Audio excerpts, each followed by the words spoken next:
It's JW, and it's the afternoon shift. I didn't get a chance to jump on this morning. It was pretty hectic out there, so had a little incident at the middle school, my first shift of the day.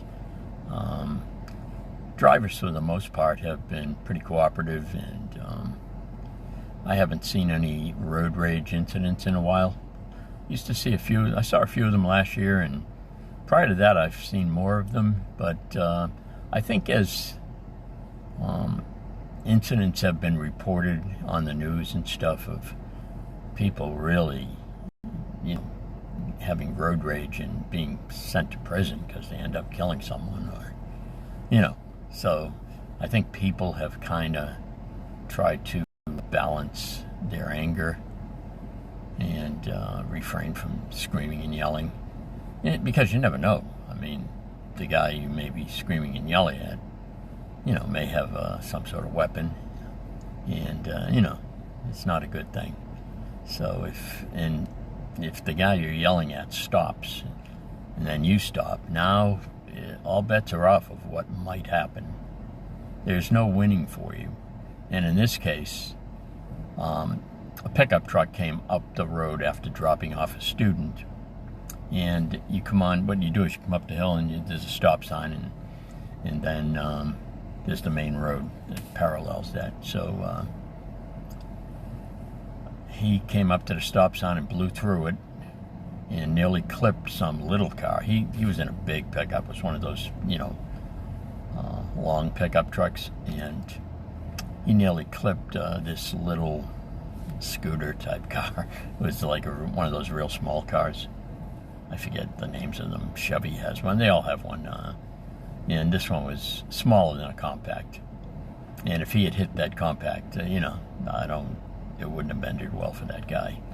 And so the guy lost his, the guy who almost got hit, got angry, which I would have been angry too when someone almost hit you. But then he started beeping his horn, like beep, and yelling out the window. So the guy in the pickup slows down, and then after cutting the guy off, then the guy in the blue car passes him and jumps back in front of him. And then the guy in the pickup went berserk, and he just floored it and pulled out. Thank God there was nobody coming up. He was in the other lane, and thank God there was nobody coming up. There were no kids. There's a crosswalk down there too, and it's an unmanned crosswalk because we don't have enough help. And just thank God there was nobody hurt. But this is the type of things I see. A lot of these.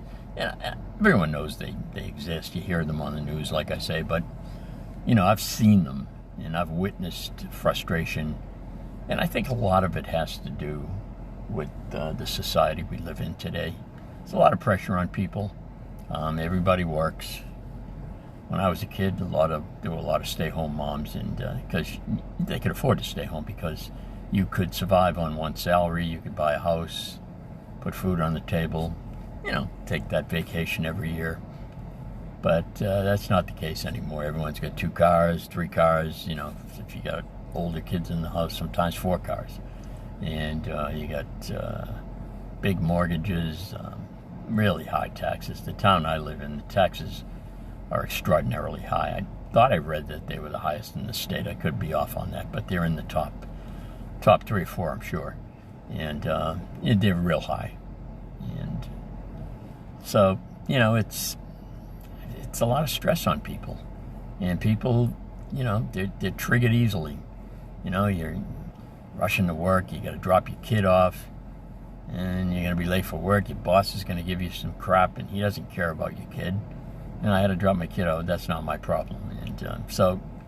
And then, you got to go to work, and on the way home, maybe, your wife works too, and you figure out what you're going to do for dinner, and very few people cook anymore.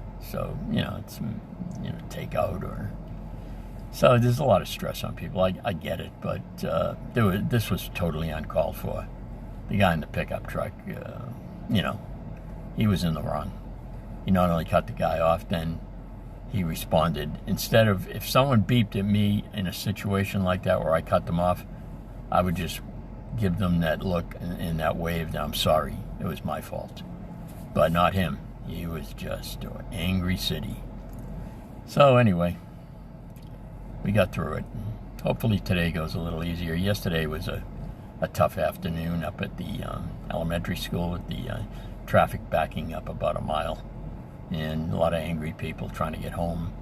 So it's a powder keg, and people have, they're going in the opposite lane trying to get around people, and people that are coming down on the lane legally in the lane that the other person has jumped into are not giving way. So it's a recipe for disaster. And fortunately, a police officer came yesterday and did clear a lot of it out.